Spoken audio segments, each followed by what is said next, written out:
Chapter 36 of Genesis. This is all about the descendants of Esau, otherwise known as Edom, most likely because it's nicer to be an Edomite than an Esauite. Just guessing. Esau and Jacob had far too many flocks and cattle and servants and slaves and soldiers to live in the same land, so Esau took his clan of clans to Seir again. Esau had a Hittite wife, a Hivite wife, and a cousin wife from the slave son of Isaac, Ishmael. If the names are of interest, check the original.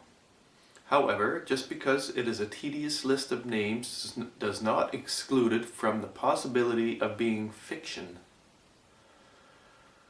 And if there is any truth in it, it doesn't matter hundreds of generations later. And one more point, lest we forget, even if it was mostly true, it still would not count as holy.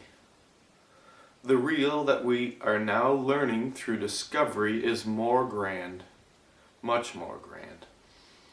The earth has had humans for more than 1,000,000 years, and human-like creatures for several million years.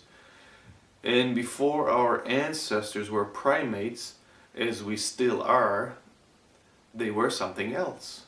And before our ancestors walked on the earth, about 600 million years ago, we were, living in the oceans, one-celled creatures.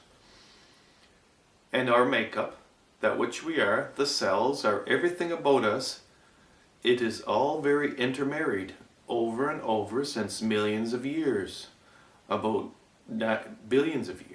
About 99.5% of every human is exactly the same as every other human. And no, not because we all come from Noah, or all come from Adam, simply because life is all one thing here on this planet, evolving by reincarnating millions and millions and billions of times, like it likely was in the last carnation of our universe, and the one before that. Just so you know. Alright, yeah, the original doesn't talk nothing about that. The original just says stuff about, I'll have to change that. Yeah, descendants of descendants. But the truth is, that's not what matters. There's other things that matter. And who came from who? I mean, it's nice to know that your great-grandfather was the inventor of refracting light or something, or the discoverer of it, or making the mathematics to it. I mean, a lot of our ancestors did something, some of them did nothing. I mean, we're here today, so they must have at least had children. How's the saying go? Having children is hereditary. If your parents hadn't had any, neither will you. Well, is there anything else I wanted to tell you? Oh, human beings. Well, now human beings, it's hard to define human beings. I mean, there are a couple 100,000 years for sure we've been fairly human. There has been discoveries of evidence of fires close to 1,000,000 years ago in some places, 800,000 years I think in some places. So we've been creative monkeys for a long, long time, and we aren't much different. It's a gradual process, and we've progressed quite a bit in the last time. And you're probably tired of hearing evolution if you don't believe this stuff, but it's not something to believe. It happens. Evolution isn't people say atheism is a religion, but it's nonsense. I mean, it sounds like a religion because it has an ism on it, but it is the conviction that there is no such thing as a God. But you could almost say I'm a Mickey Mouseist.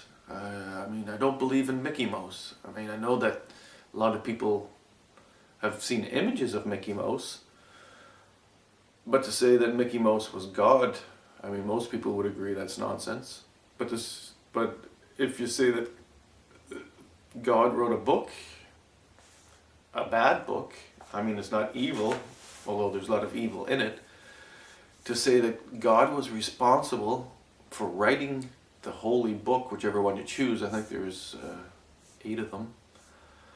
that proclaim being written by God, or inspired by God, ordained by God, and it can't be. 7 of them for sure have to be wrong, and when you get down to it, they're all wrong. They're all very obviously written by humans. So let's go on to the next chapter.